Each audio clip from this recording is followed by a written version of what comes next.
Bonjour, je suis Adèle. Ici, vous découvrirez des voyages qui ont bouleversé la vie et chamboulé les convictions d'hommes et de femmes de tous âges et de tous horizons.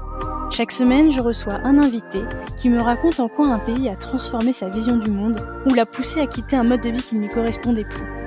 Alors laissez-vous porter par le premier podcast qui raconte une histoire autour d'un voyage. Bienvenue chez les Frenchies autour du monde, le podcast des voyages qui ont du sens.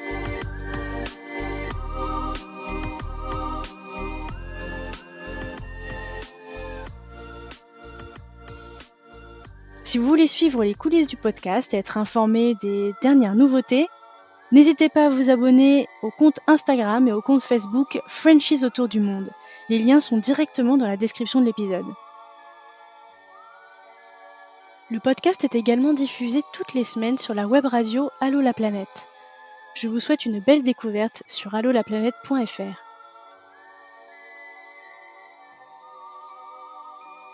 On a tous déjà rêvé, après une journée compliquée, de démissionner et de partir à l'autre bout du monde en laissant derrière nous nos tracas et nos peines. Alors, quand j'ai découvert l'histoire de Margot et Louis, qui ont tout quitté depuis 2 ans pour faire un tour du monde en autostop, vous vous doutez bien que j'ai tout de suite voulu en savoir plus. Margot et Louis menaient une vie paisible à Paris, elle avocate, lui commercial dans le vin. Ils avaient depuis longtemps dans un petit coin de leur tête cette envie d'aventure qui les appelait. Et j'ai vite remarqué que j'avais affaire à un couple qui a la tête sur les épaules et qui n'a pas agi sur le vif du moment. Ensemble, on revient donc sur la préparation en amont pour lancer ce tour du monde et pourquoi ils ont choisi de le faire en autostop. Margot et Louis nous partagent des histoires incroyables et des rencontres inoubliables qui les ont faites durant leurs 65 000 km parcourus à travers l'Afrique, le Moyen-Orient et l'Asie. Et oui, avec plus de 1200 conducteurs qui les ont fait avancer sur leur trajet, il y a de quoi rire, s'étonner et s'émerveiller. Ce serait mentir de dire qu'une aventure pareille est une partie de plaisir tous les jours. Alors, le couple prend aussi le temps de se livrer sur les moments difficiles, le manque des proches et la fatigue de ce rythme de nomade. Ces 2 années ont été riches en apprentissage, mais ils ne sont encore qu'à mi-chemin de leur destination, l'humanité. Je vous souhaite une très belle écoute en compagnie de Margot et Louis. Salut Louis, salut Margot. Salut Adèle. Salut. Bienvenue dans le podcast. Merci beaucoup. Ça me fait super plaisir de vous avoir aujourd'hui avec nous. Je vais commencer par vous demander de vous présenter pour les auditeurs. Donc nous donner votre prénom, votre âge, la ville d'où vous venez en France et votre métier. On est donc Louis et Margot. On vient de Paris. Initialement, j'étais avocate et Louis était commercial dans le domaine du vin. Et donc, il y a un peu plus de 2 ans, on a tout quitté à Paris, notre appartement et notre travail, bien pour réaliser un tour du monde en stop. Et c'est donc évidemment de cette aventure dont on va parler aujourd'hui. Et par contre, Margot, tu as beauté en touche, mais quel âge avez-vous? Ah oui, pardon. On a 30 ans maintenant. On a 30 ans. On est parti à 28 ans. On est parti à 28 ans, mais voilà, on a cette petite règle entre nous qui est on n'aura jamais plus de 30 ans. Donc, tous les ans, on continue de célébrer notre 30 ans, enfin, nos 30 ans. Et donc, cette année c'est notre première année de 30 ans. Ouais, c'est censé être notre deuxième année de 30 ans, à vrai dire, mais voilà, on aura toujours 30 ans. Notre anniversaire, c'est le mois prochain. Les deuxièmes 30 ans, du coup, voilà. Eh bien, on va rentrer tout de suite dans le vif du sujet. Est-ce que chacun, vous pourriez nous raconter d'où vous vient votre passion du voyage? C'est quelque chose qu'on avait indépendamment avant de se rencontrer. Donc, on était attirés par les voyages. Après, c'est sûr qu'en étant étudiant, les opportunités de voyage étaient moins grosses qu'en ayant des revenus et un travail. Mais moi, par exemple, j'ai fait des études en hôtellerie-restauration avant de me spécialiser dans le vin. Et j'avais des opportunités de stage à l'étranger. Et j'ai toujours fait mes stages à l'étranger. J'ai toujours été attiré par ce qu'on peut voir ailleurs. Après, pendant nos vacances aussi, quand on s'est rencontrés il y a à peu près 7 ans, je crois. Ouais, 8 et ans, je 8 crois. ans même. Et du coup, on essayait de prendre tout le temps nos vacances ensemble et dès qu'on pouvait partir à l'étranger, on le faisait. Donc, on utilisait toutes nos vacances pendant qu'on travaillait pour Ouais, nos partir à 5 l'étranger. semaines pour partir très loin. Et puis, de mon côté, ça a toujours été, un rêve de faire un tour du monde et c'était assez drôle parce que quand j'ai commencé du coup à faire mes études de droit et que j'ai commencé à travailler en tant qu'avocate, je voyais la machine qui s'enclenchait et je voyais, que finalement, ce rêve n'allait pas forcément se réaliser parce que quand on commence à rentrer dans le monde du travail et que ça commence à devenir un peu difficile d'en sortir. Et je me souviens qu'étudiante, je disais toujours à mon père qu'un jour je ferais un tour du monde et il me répondait, bah écoute, tu vas travailler, tu vas mettre de l'argent de côté et tu te feras ton tour du monde. Et puis c'est ce que j'ai fait, j'ai mis de l'argent de côté et un jour j'ai appelé mon père et j'ai dit, bah papa, tu te rappelles ce que tu m'avais dit? Bah ça y est, je vais faire mon tour du monde. Et est-ce que vous aviez l'habitude de voyager beaucoup quand vous étiez petit ou pas forcément? Pas forcément à l'étranger, non. Moi, je suis allé quelques fois aux États-Unis, mais je suis né aux États-Unis, mais j'ai toujours vécu en France et du coup, mes parents m'ont envoyé là-bas quelques fois pour que j'apprenne l'anglais surtout. Mais à part ça, non, T'as quand même pas. un oncle qui a fait un tour du monde en bateau. Oui, mais après, pas forcément de. Ouais. Ouais. Et puis Enfin, moi, il y a peut-être des gènes dans la famille, ouais.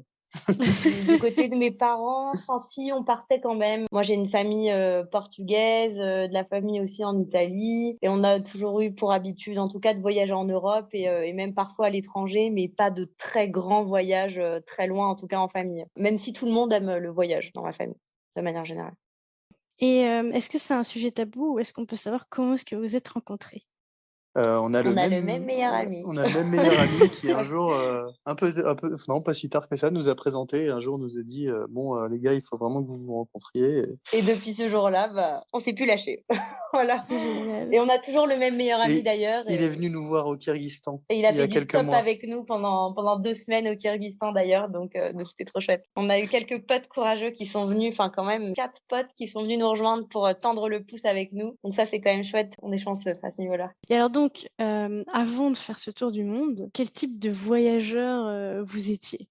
On Ouais. évolue beaucoup en voyage, hein, voyage, toujours différemment, de voyage en voyage. Donc, on va dire que le premier voyage, on est plus comme des touristes qui découvrent vraiment assez naïvement un pays. Puis après, on acquiert des compétences de voyage. Je sais pas trop comment dire, mais Après on voyage jamais de la même façon et surtout jamais de la même façon que le voyage précédent. On a quand même testé pas mal de modes de transport différents avant ce tour du monde, c'est-à-dire qu'on avait déjà voyagé à moto. On avait fait à l'époque la Mongolie, une partie de la Mongolie à moto. On a fait aussi des voyages avec une sorte de petit van. On a fait beaucoup de voyages aussi à la marche. On n'avait pas fait le vélo, mais on Moi, a. j'ai déjà fait ça. Ouais, toi, tu as déjà fait le Pas vélo. On a ensemble. testé pas mal de modes de transport et en tout cas, tous nos voyages ont été toujours quand même au plus près des locaux. Ça, c'est vraiment quelque chose quand on repense même à notre premier voyage tous les deux qui était au Maroc, et ben, on a quand même nos plus beaux souvenirs, resteront ceux des jolies rencontres en fait qu'on a faites. Donc finalement, et même en Inde, enfin, Ouais, dans toujours. tous nos pays, il y a eu tout. Ce qui nous intéresse le plus, c'est de rencontrer les cultures et les gens des pays dans lesquels on Ouais, voyage, plus que les monuments à voir exact. ou la nature ou autre chose. C'est plus les gens qui nous poussent à L'humain. voyager. On va entrer maintenant, vraiment, dans le récit de voyage, de votre voyage. Est-ce que peut-être vous pouvez nous remettre le contexte de votre, grand départ dans votre vie professionnelle, votre vie personnelle? Du coup, nous, donc dans nos métiers respectifs, disons qu'on avait préparé ce voyage, donc on a dû mettre de l'argent de côté pendant 2 ans et on a posé notre démission 3 mois avant le départ qui était prévu initialement. Sauf que il y a eu le Covid qui est arrivé. Le Covid est arrivé début 2020, si mes souvenirs sont bons. Nous, on était censé partir à l'origine mai 2020 et quelques. Donc, on a tout simplement reporté notre départ. On est allé aider des vignerons et on a fait du woofing. On a fait une sorte de tour de France agricole à la place pendant cette période-là. Ah Et notre génial! grand départ, du coup, a été en septembre 2020. Donc, ça va faire 2 ans qu'on est parti de France. Et on a commencé notre tour du monde en Afrique. C'est-à-dire qu'on a pris un vol pour la Tanzanie, qui était le seul pays, je crois, ouvert en septembre 2020. Donc, c'était pile pendant le déconfinement en France. On est parti quand tout commençait à se réouvrir, entre le premier et le deuxième confinement. Et on a eu beaucoup de chance de choisir l'Afrique parce que tout était ouvert là-bas et ça nous a permis finalement de traverser toutes les frontières par terrestre et de commencer notre tour du monde en stop en Tanzanie. Donc du coup, on a commencé ce beau projet en Afrique. En France, puis en Afrique. Voilà. Ouais, après la Ok. France, je pense pas vraiment. Enfin, le Tour de France n'était pas en stop. Donc le début de notre tour du monde, c'est donc septembre 2020 en Afrique. Et Voilà. donc, pour reprendre vraiment les bases, vous étiez propriétaire d'un appartement que vous avez vendu, c'est ça? Non, pas du tout. Non, Ok. non, on a mis de côté pendant 2 ans. On était locataire à Paris. On a quitté notre appart. Enfin, il y a un préavis aussi pour quitter l'appart. Et on a quitté. On avait déjà posé les préavis avant qu'on sache qu'on allait être confiné et que tout le Covid allait arriver. Donc, ça nous a vraiment pris de court. Mais tout était prévu. Enfin, on a tout lâché, job et appart avant de partir. Disons que ça n'a pas été la phase la plus difficile. Enfin, une fois qu'on a pris la décision, après, ça roule globalement. On sait combien de temps. Enfin, bien sûr que c'est la première partie d'une voyage, toute cette phase de préparation, d'économie et de finalement, on commence déjà à avoir une sorte de vie minimaliste avant le voyage. Donc, ce qui était assez intéressant parce que de vivre à Paris en mettant absolument tout l'argent qu'on gagne de côté, en arrêtant les bars, les restos et voilà, moi, je coupais les cheveux de Louis, il coupait mes cheveux, on arrêtait d'aller chez le coiffeur. Parfois, on avait des soirées de potes, on arrivait dans des bars avec des petites fioles Des fioles cachées dans les whisky poches. cachées dans les poches ou dans les chaussures pour pouvoir juste prendre un verre de coca et pas dépenser d'argent. C'était très drôle. On avait l'impression qu'on était des vrais ados. Mais du coup, ouais, c'était intéressant cette première partie du voyage. Ouais, ça nous a appris à vivre de façon un peu plus minimaliste. À Paris, en Et plus.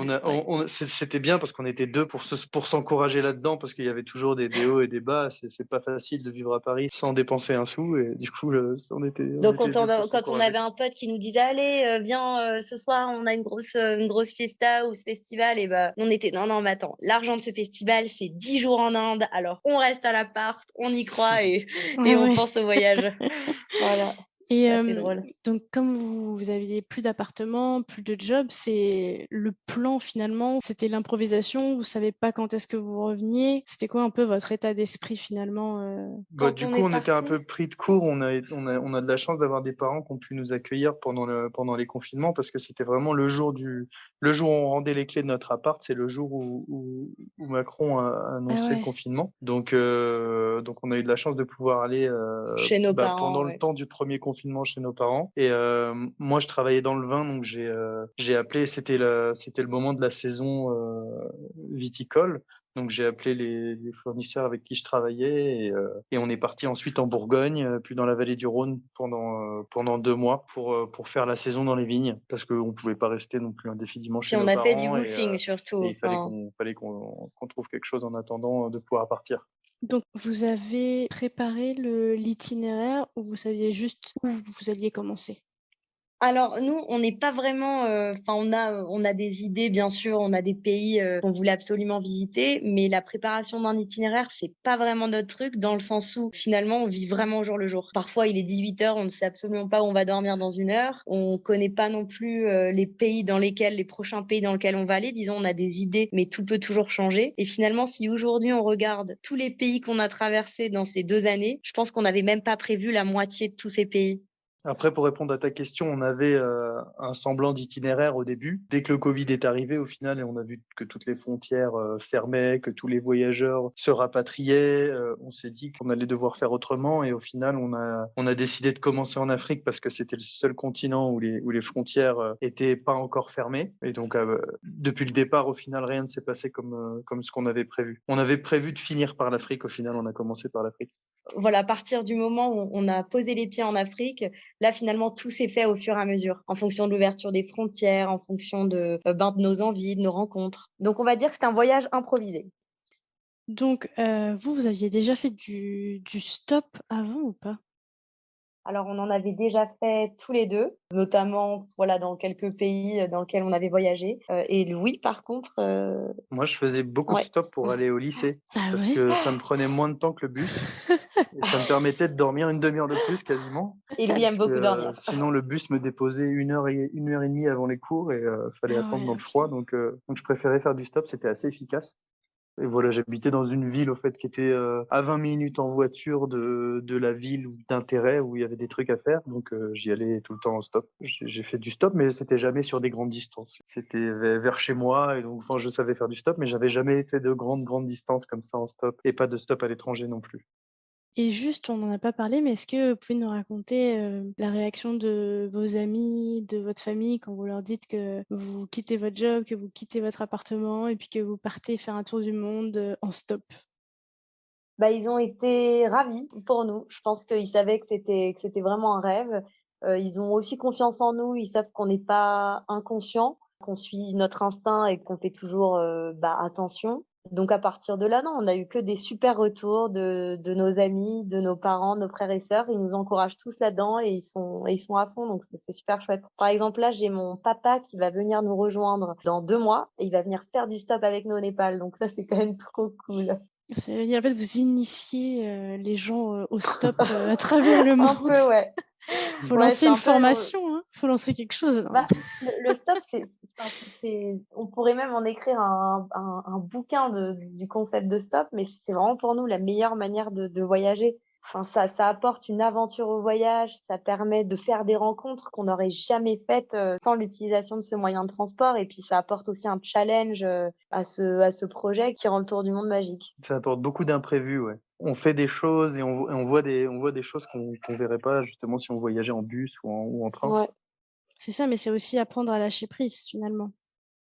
exactement. Oui, du coup, faut accepter que de pas prévoir et de pas, enfin, on n'a pas de booking, par exemple, où on va dormir. On a toujours la tente, on peut toujours La planter la planter, tente sur ouais. le bord de route si jamais la nuit arrive et qu'on n'est pas arrivé à destination. Enfin, on prend l'habitude. Au début, c'est peut-être un peu plus flippant, mais au final, on prend l'habitude et pour nous, c'est devenu normal, même à 6 heures du soir, de pas savoir où on va dormir. Il n'y a pas du tout de stress, quoi. Et on aime ça en fait, parce qu'on a quand même eu des aventures extraordinaires on monte dans une voiture et finalement après on finit avec notre conducteur à passer 3 jours incroyables avec sa famille. Enfin, ça nous est arrivé plusieurs fois d'avoir des histoires comme celle-ci et c'est trop cool, on adore ça.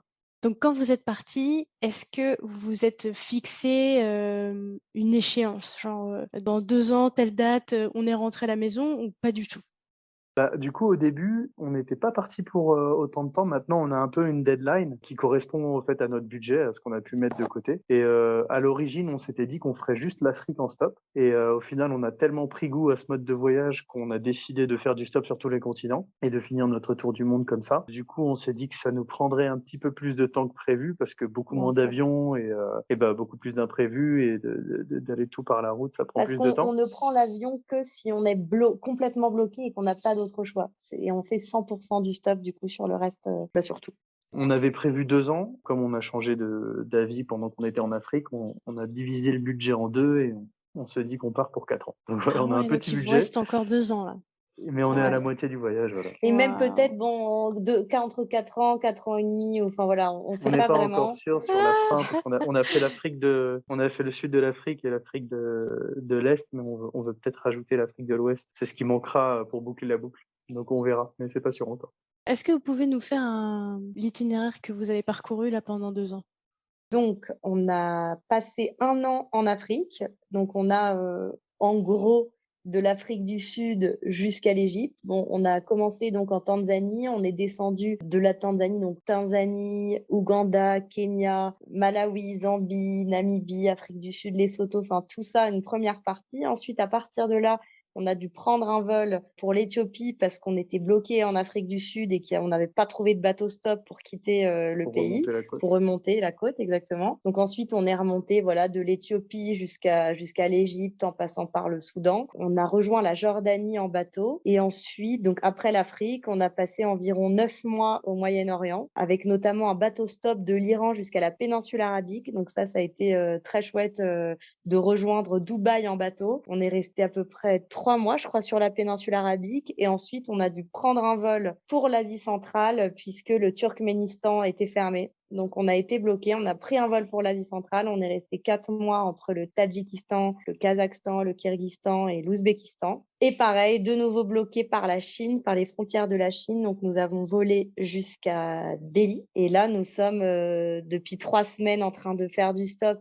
dans le nord de l'Inde et on rejoint doucement le Pakistan. Voilà. Et en gros, pour la suite de notre itinéraire, donc là, notre but, c'est de rejoindre doucement l'Asie, de faire l'Asie, ensuite l'Océanie, puis les Amériques en stop. Donc on essaye de limiter les vols, mais avec le Covid et les conflits de temps en temps, c'est compliqué parce que les frontières sont fermées. On veut pas se bloquer plusieurs mois en attendant bêtement qu'une frontière ouvre. Voilà. Donc si on est bloqué au niveau d'une frontière, on prend un vol pour un pays et on redémarre d'ici. Voilà, par exemple, en Nouvelle-Zélande, si on n'a pas de bateau pour les Amériques, c'est sûr qu'on va prendre un vol et on reprendra le stop à notre arrivée. Oui, c'est ça. Il y a un moment, on peut pas non plus faire autrement, quoi. Il y a quelques voyageurs qui l'ont fait, mais c'est vraiment, ça prend beaucoup plus de temps. Voilà, faut avoir de la 6 chance mois aussi, à faut pas avoir de attendre. Covid, je pense. C'est limite presque un peu short, non 2 ans et demi pour ce qu'il vous reste à faire.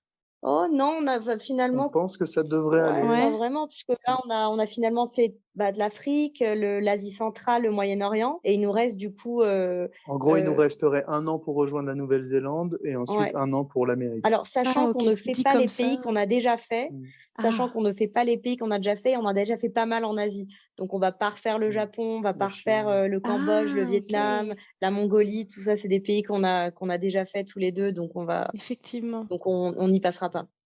Moi, ce que je vous propose, c'est qu'on fasse des petits focus sur les pays qui vous ont... Bon, j'imagine que ça va être très dur de choisir, hein, mais peut-être que vous avez quand même un pays en particulier chacun qui vous a marqué. Peut-être que vous pouvez nous dire pourquoi, ce qui vous a marqué, etc., ce que vous avez aimé dans ce pays. Alors, comme tu as dit, c'est toujours une question qu'on nous pose beaucoup et c'est assez difficile d'y répondre parce que chaque pays a du bon. Après, ça dépend pourquoi. Il va y avoir des pays qui sont incroyables pour les paysages, des pays qui sont incroyables pour la gastronomie, des pays qui sont incroyables pour le côté historique, des pays qui sont incroyables pour les rencontres. Nous, du coup, ce qui nous marque le plus, c'est ce dernier point-là, c'est les rencontres qu'on peut faire dans les différents pays et l'hospitalité qu'on peut expérimenter en voyageant. Pour cet aspect-là, bizarrement, c'est souvent les pays qui ont plus mauvaise presse, qui nous ont le plus surpris. Donc, on a beaucoup aimé l'hospitalité en Iran, par exemple, au Soudan, en Irak et en Arabie Saoudite. C'est vraiment des pays qui nous ont marqués par l'hospitalité de ses habitants et la manière dont on était accueillis. C'était vraiment extraordinaire. Incroyable. Donc voilà, pour les rencontres, ces pays-là, c'est vrai que assez incroyable. C'est souvent ce qui revient là depuis plus de 2 ans que je parle avec des voyageurs et celui qui revient toujours comme un pays incroyable, c'est l'Iran. L'Iran, j'imagine. Je pense que je mettrais encore plus au premier plan peut-être l'Irak, l'Arabie Saoudite et le Soudan. L'Arabie Saoudite, du coup, il y a peut-être moins de retours parce que ça fait vraiment pas longtemps qu'ils sont ouverts au tourisme. Et au fait, au moment où ils ont ouvert au tourisme en 2019, après le Covid est arrivé, donc ils ont fermé les frontières. Et nous, on y est allé juste vraiment quand ça a réouvert. Donc il y a peut-être moins de retours, mais c'était assez incroyable de voyager là-bas et ne pas voyager en stop là-bas, ce serait une expérience complètement différente. Là-bas, il y avait à peine à tendre la main pour se faire prendre en stop. Et les gens se donnaient pour mission de nous guider, de nous montrer tous les lieux d'intérêt et de nous amener manger les spécialités locales. Et c'était vraiment tout le temps, on avait l'impression d'être des rois à qui on déroule un tapis rouge, quoi. C'est ça, et d'ailleurs, pour les auditeurs qui nous écoutent, si vous êtes intéressés pour un témoignage en Arabie Saoudite, vous pouvez écouter l'épisode 78 de Cécilia, qui est expat en Arabie Saoudite depuis 2 ans, je crois maintenant. Et donc, voilà, je vous invite à aller l'écouter si vous voulez un témoignage d'une Française en Arabie Saoudite. Mais du coup, il y a dans les pays, le Soudan, bien sûr, l'hospitalité des Soudanais, et pareil, elle est vraiment exceptionnelle et l'autostop a été très facile là-bas. On a fait des rencontres merveilleuses grâce au stop. En Irak, pareil, on a rencontré tellement de communautés différentes. On a rencontré, notamment, on a été pris en stop énormément par les Peshmerga, qui sont les combattants kurdes d'Irak. On a rencontré des Yézidis grâce au stop, des chrétiens. On a été invité à un mariage chrétien dans le nord de l'Irak. On a eu plein d'aventures assez folles dans ces pays. Et puis bien sûr, oui, comme tu le disais, l'Iran, bon, c'est pareil, l'hospitalité dans ce pays, elle est tout simplement extraordinaire et même parfois un peu trop. Parce que finalement, c'est le problème de l'Iran. Parfois, on a du mal à respirer tellement que Ah On est oui. invité dans tous les sens et c'est difficile de dire non, bah là, on va prendre une petite chambre là, et on a envie on de va être souffler un un peu peu tous les ce deux. soir avec, et c'est vrai qu'entre le stop la journée, les invitations, c'est extra, hein, mais Et on là, peut du pas coup, s'en plaindre. on se dirige au Pakistan et tous les voyageurs qu'on a rencontrés nous a dit, mais attendez, c'est rien à côté du Voilà. Pakistan, vous allez voir. Ah, ok. Donc, on a hâte de voir ça. Parce que c'est assez marrant parce que les pays, les habitants des pays eux-mêmes connaissent finalement la réputation de leur pays. Donc, quand on était au Soudan, bon, les gens connaissaient pas l'Arabie Saoudite ni l'Irak. Il y a pas beaucoup de voyageurs dans ces 2 pays. Mais par contre, il y a des voyageurs au Soudan et en Iran. Du coup, quand on était en Soudan, les Soudanais nous disaient, attendez, nous, vous dites qu'on est géniaux, mais apparemment, en Iran, ils sont encore mieux. Et en Iran, les gens nous disaient, attendez, au Pakistan, les gens sont encore mieux. Et du coup, bah, on attend de voir ça. J'ai jamais eu de témoignage là-dessus. Donc vous, On vous te nous dira. direz. Mm, avec Et plaisir. Ouais. est-ce que Ouais. ça vous dirait qu'on passe un petit peu sur des rencontres marquantes pour vous durant ce voyage et puis peut-être des souvenirs aussi que vous garderez pour toujours dans votre cœur? Bah, avec plaisir. Ouais. Alors moi, je vais raconter une anecdote qui nous est arrivée en Afrique. Du coup, c'était au Kenya. On était dans le nord du pays. On allait visiter une région où il y a une tribu qui s'appelle les Samburu, voilà, qui sont une tribu assez reculée dans le nord du pays. Et on s'est fait prendre en stop. Enfin, s'il n'y avait pas beaucoup de voitures, on s'est fait prendre en stop par un militaire qui s'appelle Ahmed et qui travaille pour l'armée. Il est ingénieur dans l'armée. Il prépare les hélicoptères du président quand il a des déplacements. Et du coup, il était dans le nord du pays à ce moment-là. Il nous a pris en stop dans son 4x4. Il nous a amené jusqu'à destination. Et à ce moment-là, on n'avait pas beaucoup forcément de contacts dans le pays. Il a dit, prends mon numéro de téléphone. Si jamais tu as un souci, tu m'appelles. Et donc ça nous arrive souvent.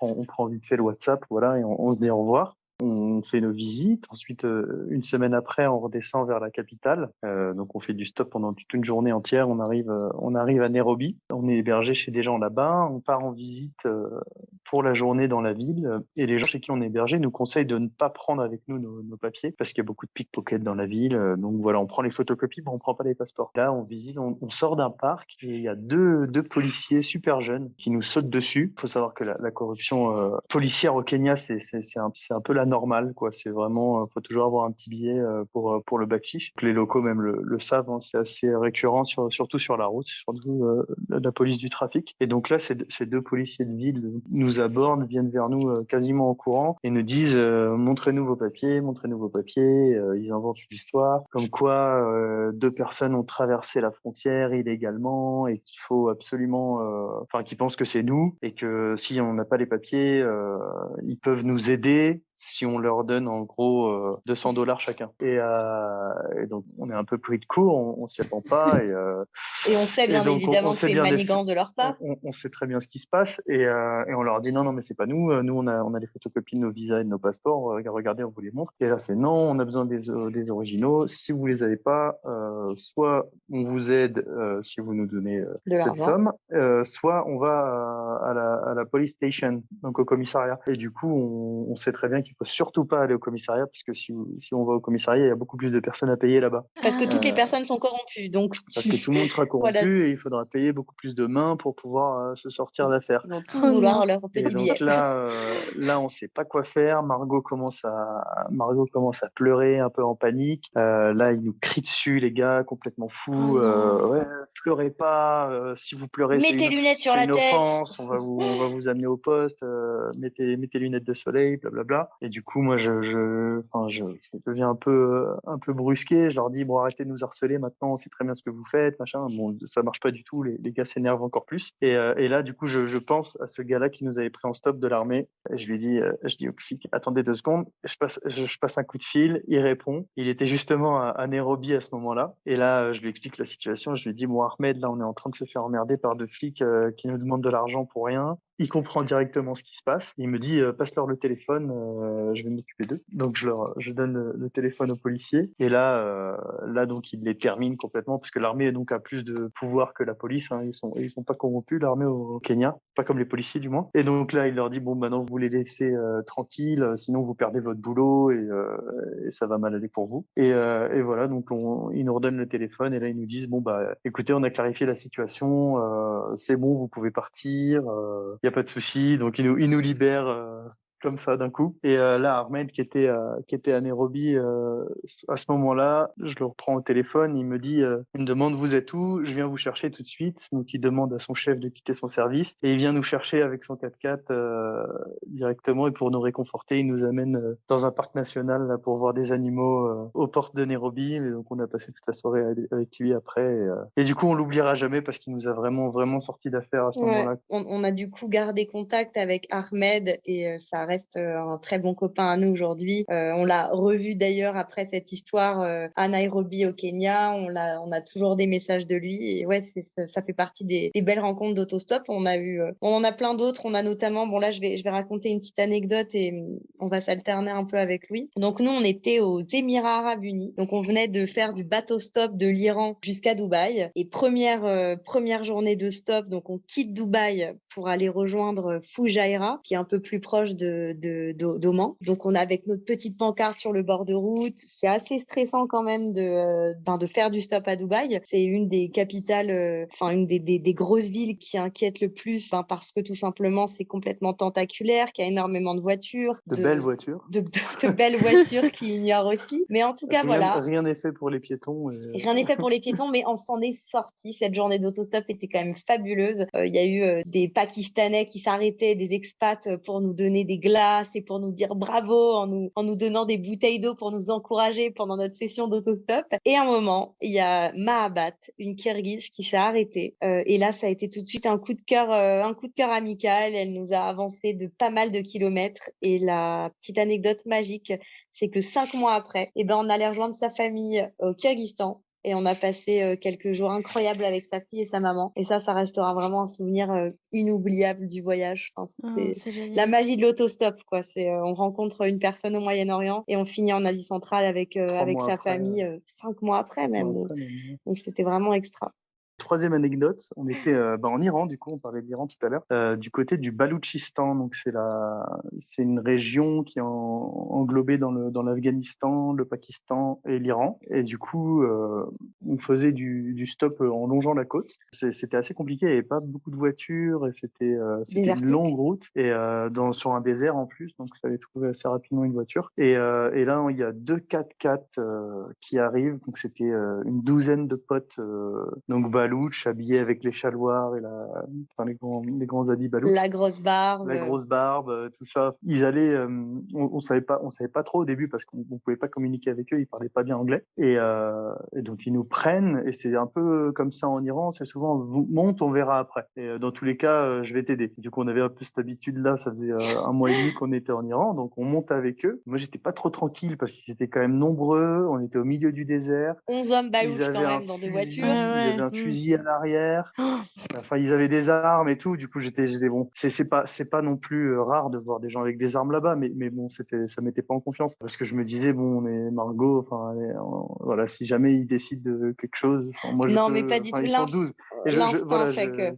Là, il faut vraiment faire confiance à son instinct et voir si les gars sont. Bon, on les a bien sentis, donc on est resté dans la voiture, on n'a pas décidé de descendre. Et au fait, ils allaient se faire un pique-nique dans un endroit magnifique au bord de la plage. Et donc, ils ont décidé comme ça qu'on allait venir avec eux. Il n'y avait pas d'autre option. Ils se sont même pas demandé où est-ce qu'on voulait aller, quelle était notre destination. Ils nous ont pris dans la voiture. Allez, on va vous faire l'expérience Balouch. Sur la route, ils s'arrêtaient avec des haches, ils coupaient du bois. C'était pour faire du feu. Ils sortaient le fusil quand il y avait des volailles. Dès qu'il y avait une volaille sauvage qui passait, ils sortaient le fusil, ils essayaient de la tirer. Et dès qu'il y avait les flics, ils cachaient le fusil en dessous de la voiture. Donc c'est trop rigolo. Ouais. Et du coup, on est arrivé à cette plage. Là, ils ont étendu des grands tapis. Ils ont commencé à enfiler de la viande dans des brochettes. Ils nous ont emmenés faire du 4x4 dans les dunes pour aller voir le coucher de soleil. Après, ils ont commencé à fumer du hashish et de l'opium sur les tapis, à chanter, à jouer, à faire des jeux. Ils se faisaient deviner des. Attends, ils ont quand même fait deviner quoi? Joe Biden qui pète. C'était leur devinette. Joe Biden qui pète. Et enfin, c'était vraiment n'importe quoi, quoi. On s'est vraiment bien marré avec eux. Ah, Et, ah oui. et à 5 heures du mat, ils ont décidé Que la que soirée la était soirée finie. était terminée. Et ils nous ont dit, bah, nous, on retourne dans la ville de là où on vient, en fait. Et nous, on leur dit, bah non, parce que nous, on va dans cette direction. Vous pouvez pas nous laisser là. On n'a pas de voiture, quoi. On était vraiment au milieu de la plage. Ah Il ben fallait oui. marcher 1 heure et demie pour rejoindre la route. Et du coup, on leur a dit, bah non, non, non, mais nous, du coup, on va dormir là. Donc, on a mis notre tente. Ils sont partis. Et le lendemain, on a marché 1 heure et demie pour retourner sur le bord de route dans le désert et on a continué notre trajet.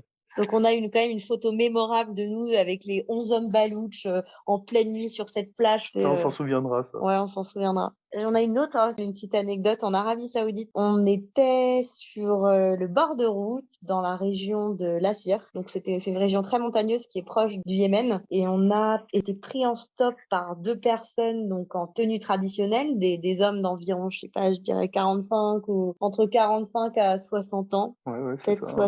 60 ans en Une fait, cinquantaine, peut-être. quoi. Entre 50 et 60 ans. Et en fait, ils ont décidé, pareil, ils étaient en train d'organiser une petite soirée dans leur maison de campagne avec barbecue, musique, voilà tout ça. Et on a été conviés à cette petite soirée entre hommes. Et pareil, c'était vraiment, ça a fini en soirée complètement improbable. On buvait du gin à l'hibiscus avec des hommes, avec des Saoudiens en tenue traditionnelle. Ce qui est Donc interdit en Arabie voilà, ce Saoudite, qui est Ah l'alcool est interdit. oui. prohibé. Et on avait quand même cette scène incroyable. À un moment, on était en train de manger et je voyais l'un des hommes qui nous a pris en stop. Bon, c'est des personnes vraiment adorables qui était en train de rapper sur du George Michael. En train Oh de C'est danser non. vraiment. avec sa Et goutra, cette avec ses scène habits vraiment, traditionnels. enfin, le stop est incroyable. C'est ce qu'on se dit quand ces événements arrivent, c'est incroyable. Voilà. Donc on a eu et après bon, on a eu plein d'histoires. On Après, on a a dormi chez lui, il nous a amenés ensuite à la Ouais, ville pour après on a dormir chez dormi lui. chez lui, mais il y a eu tellement d'anecdotes en fait dans chaque pays finalement. On en Chaque a, ouais. semaine, on a des rencontres qui se démarquent des autres, même si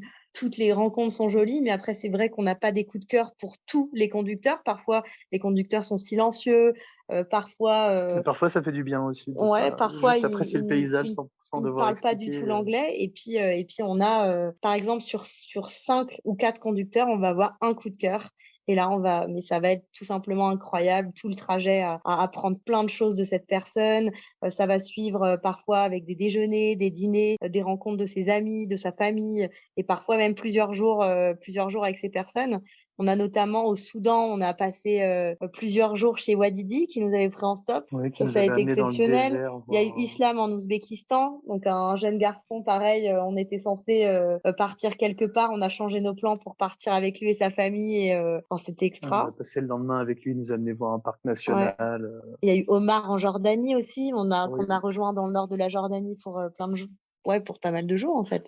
Voilà, il y en a beaucoup comme ça, et donc c'est difficile de se souvenir de tous, mais au final, si, enfin, on se souvient des principaux avec qui on passe au moins une journée ou même un déjeuner ou un dîner avec eux, et on écrit notre blog aussi pour ça parce que ça nous permet de pouvoir tout bien relire et de se souvenir de tout. Et on compte nos conducteurs, donc ça c'est quand même un élément assez rigolo parce que étant donné que nos conducteurs sont dans le cœur de notre voyage, parce que sans eux on ne ferait pas ce beau voyage et que finalement c'est eux qui rendent notre voyage si excitant à nos yeux, et ben on les compte et on prend un selfie avec chacun d'eux, justement pour avoir ce souvenir toute notre vie de tous ces visages Ouais. qui nous ont fait rêver pendant Ouais, et toutes puis ces sur années. Insta, ça fait une belle galerie, portrait de rencontres, je Ouais, trouve. C'est une super idée. ouais, Mm. c'est assez rigolo. Eh bien, écoutez, on va passer à la suite. Évidemment, c'est impossible hein, de pouvoir parler en même pas 1 heure de ce voyage, de ces rencontres, de toutes ces anecdotes. Donc, bah, merci d'en avoir choisi quelques-unes pour nous. Et Et merci de nous avoir écoutés pour toutes ces anecdotes peut-être un peu longues. j'aimerais beaucoup que vous nous disiez ce que vous aimez dans le fait de faire du stop finalement.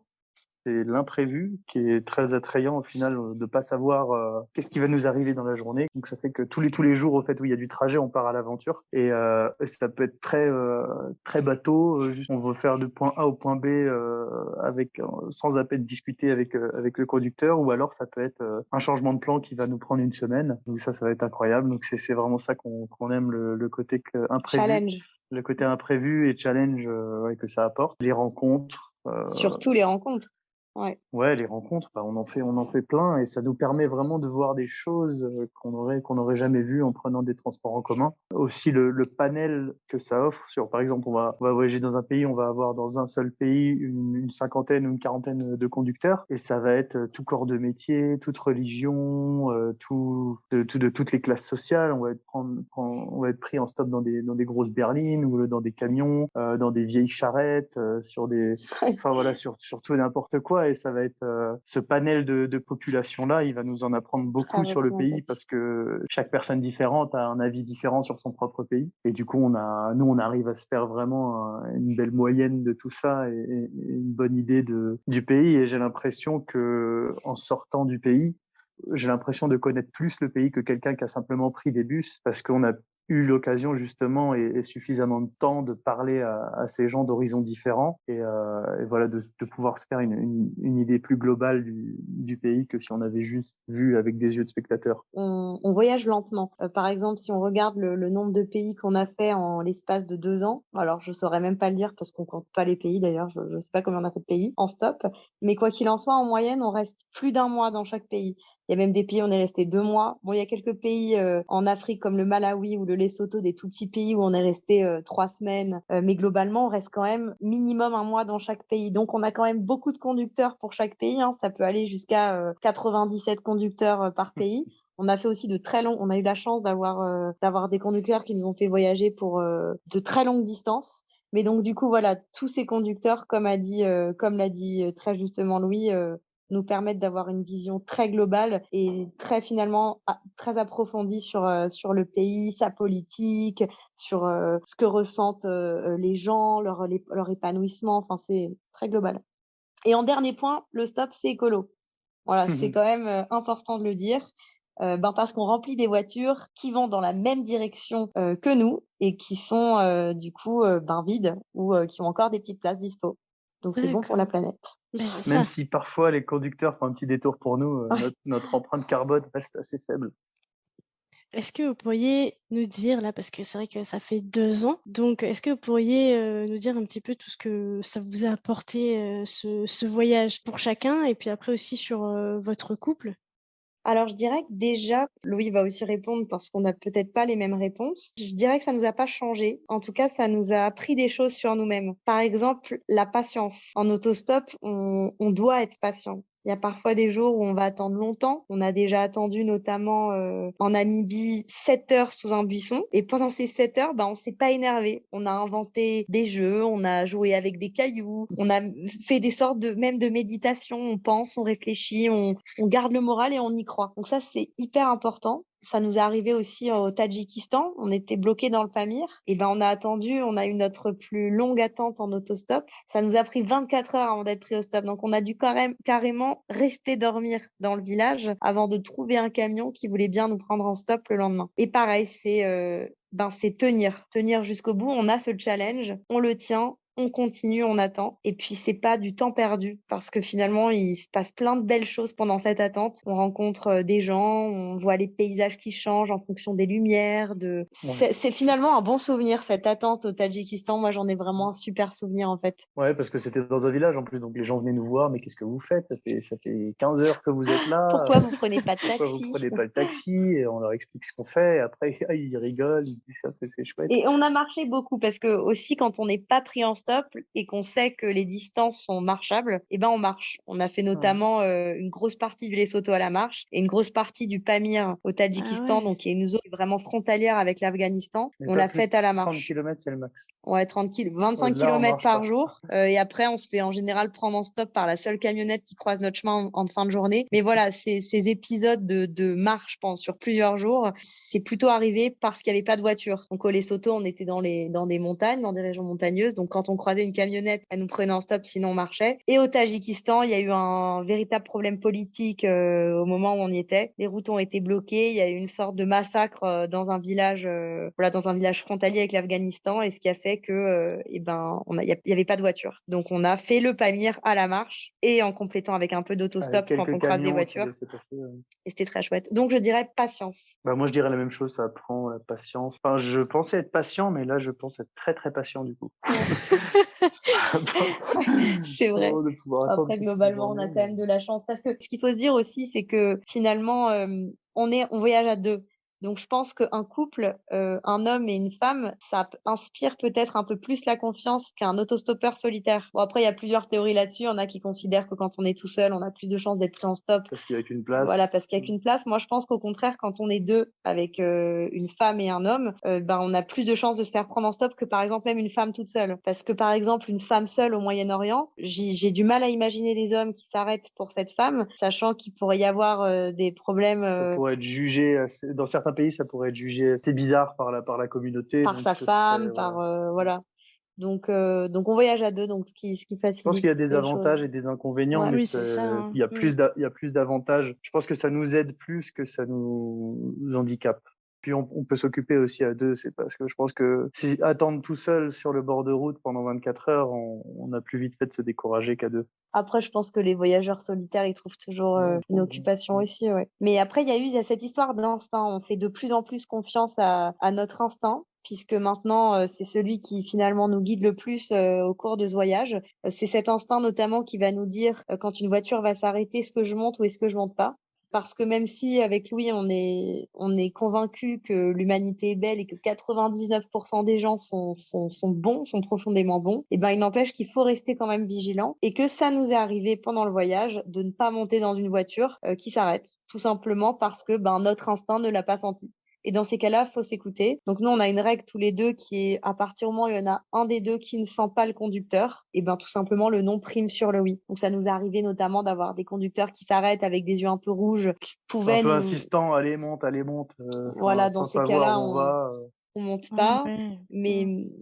ouais, après il y avait C'est sûrement, super rare, hein. ouais, En plus, il y a sûrement rien. Ils veulent sûrement aider. exactement. Mais nous, voilà, on essaie de prendre vraiment le minimum de risques et du coup, bah jusque-là, Ça nous a toujours ça réussi, nous oui, a mais, réussi. mais l'instinct, c'est tellement important finalement, parce que quand une voiture s'arrête et qu'on discute 2 minutes avec le conducteur, on sent la personne. Ouais, c'est même pas 2 minutes, hein, c'est les 20 secondes, les 20 Ouais. premières secondes, c'est assez.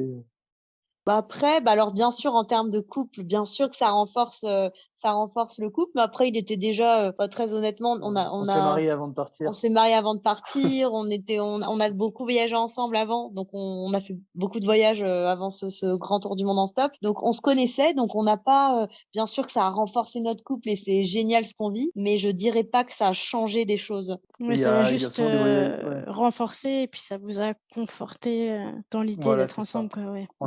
On n'a pas changé drastiquement en voyageant. Il y a souvent des voyageurs qui disent, bah, je suis parti pour me découvrir moi-même parce que j'avais pas de Oui, sens à ma vie ou quoi que ce soit.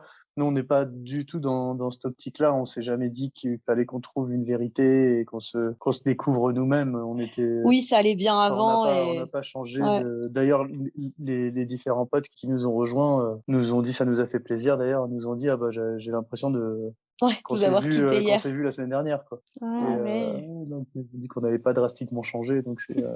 Après, bien sûr, on voit les choses différemment sur peut-être, bah, voilà, on a quand même une vie très minimaliste comme tous les voyageurs sur le long terme. On a 2 petits sacs à dos. Moi, j'ai un sac à dos de 11 kilos. Louis a un sac à dos de 14 kilos ou 15 kilos avec la tente comprise. On a quand même le matériel de camping avec nous. Donc, on a un mode de vie minimaliste et ça, c'est sûr que ça va nous apporter plein de choses par la suite. On s'en rend peut-être pas encore compte aujourd'hui parce qu'on est dans le voyage, mais j'imagine que lorsqu'il y aura le retour, bah parce qu'il y aura forcément un retour et qu'on va ben retrouver au moins une petite vie sédentaire comme on avait avant, hein, parce que ce mode de vie nomade, il est très beau, mais il y a bien un moment où on va devoir travailler quand on rentrera. Mais du coup, à partir de là, je pense que oui, il y aura des choses Ouais, qui qui vont revenir de changeront. ce voyage et on pourra t'en parler à ce moment-là. Mais là, c'est trop tôt Carrément. pour le savoir. Déjà, merci beaucoup d'avoir pris le temps d'échanger avec moi sur votre voyage. Ça m'a fait super plaisir d'en découvrir plus sur votre aventure. Et j'aimerais beaucoup donc qu'on conclue cet épisode en vous laissant le mot de la fin, bien sûr, pour encourager des personnes qui aimeraient faire du voyage en stop, mais qui n'osent peut-être pas se lancer. Alors déjà, merci à toi surtout de nous recevoir pour ton podcast parce que c'est pour nous un honneur de pouvoir parler de notre voyage. Et ensuite, surtout, je recommanderais à chacun de se lancer dans l'autostop parce que tout simplement, l'autostop, ça rend le voyage extraordinaire. Ça apporte un tas de rencontres et énormément d'aventures. Donc, faut pas hésiter à le faire. Il n'y a pas de danger particulier à partir du moment où on est vigilant. Et surtout, l'humanité est tellement belle. Les gens restent beaux, peu importe les religions, peu importe les différences culturelles, les langues. Et ça mérite vraiment de partir à la découverte de toutes ces personnes qui peuplent notre jolie planète. Voilà pourquoi il faut foncer vers l'autostop.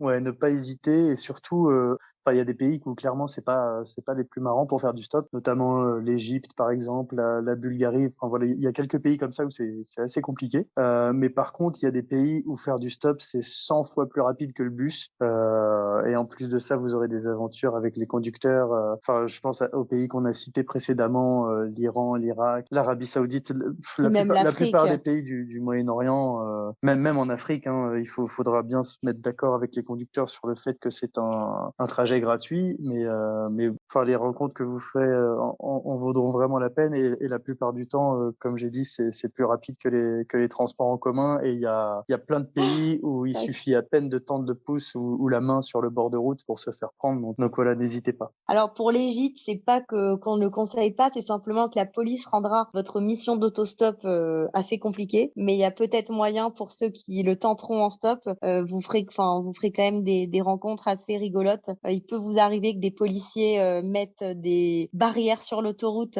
pour stopper les gens, pour leur demander de vous prendre en stop absolument, comme ça nous est arrivé. Et ça, c'est quand même assez rigolo. C'est un peu gênant. Faut quand même le tenter, le stop en Égypte. Pas pour un premier pays, parce que ça peut vite débuter quand même. Mais voilà, mais en tout cas, après que ce soit en stop, à la marche, à vélo, dans tous les cas, il faut se lancer dans un grand voyage pour ceux qui en ont l'occasion, parce qu'on a quand même la chance en France d'avoir un beau passeport qui nous permette de voyager. Et franchement, même si ça prend du temps, tout le monde peut mettre de côté pour partir en voyage en France. Et puis, un grand voyage, c'est pas forcément 4 ans comme nous. Ça peut être, le voyage, il est grand par l'expérience qu'on en retient, c'est pas par la durée ou quoi que ce soit. Donc, même un voyage de 3 mois, 4 mois, ça peut vraiment être un très grand voyage au niveau de l'expérience. Donc, faut pas hésiter même à partir sur une demi-année. Faut pas se mettre de bâton dans les roues. Ce sera que du bonheur. Et si ça trotte dans la tête, faut vraiment le faire. Parce qu'on pourra jamais regretter de le faire. On pourra que regretter de pas l'avoir fait et par contre, on regrettera jamais de l'avoir fait. Il y a pas mal de gens qui nous disent mais vous n'avez pas peur de votre tour? Comment vous allez faire quand vous allez chercher un boulot? Et les gens pensent que ça peut nous poser problème d'avoir quitté le monde professionnel pendant 4, 5 ans ou peu importe le nombre d'années. Mais en fait, nous, on voit pas les choses comme ça. On se dit que la personne pour laquelle on a envie de travailler, soit on travaillera en indépendant ou soit on travaillera pour quelqu'un. Mais en tout cas, on n'a pas d'inquiétude sur ce jugement de la personne qui nous embauchera parce que cette personne-là, on espère qu'elle comprendra bien que de faire un voyage de faire un tour du monde en stop, de convaincre 3000 personnes de te faire monter dans sa voiture. C'est quelque chose de super en fait, c'est une super aventure et si la personne ne le comprend pas, on a tout simplement pas envie de travailler pour elle. Donc en fait, il y a même pas de question à se poser. Ouais, exactement. Je pense exactement pareil sur ce que tu viens de dire. En tout cas, merci beaucoup pour ce petit mot de la fin. Et je vous souhaite une belle continuation et je suis super contente d'être arrivée au milieu pour vous suivre sur les 2 prochaines années. Merci 1000 fois. On est aussi hyper content d'avoir fait ta connaissance et de pouvoir parler de notre voyage. Merci beaucoup, Adèle.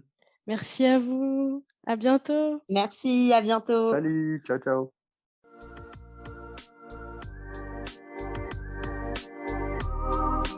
C'est la fin de cet épisode, mais j'ai encore besoin de vous. Si vous avez Apple Podcast, n'hésitez pas à laisser 5 étoiles et même à mettre un petit avis. Cela m'aide énormément à faire gagner en visibilité à ce podcast. Si l'épisode vous a plu, n'hésitez pas à le partager au plus grand nombre. Il ne me reste plus qu'à vous dire à lundi pour un prochain épisode des Frenchies autour du monde.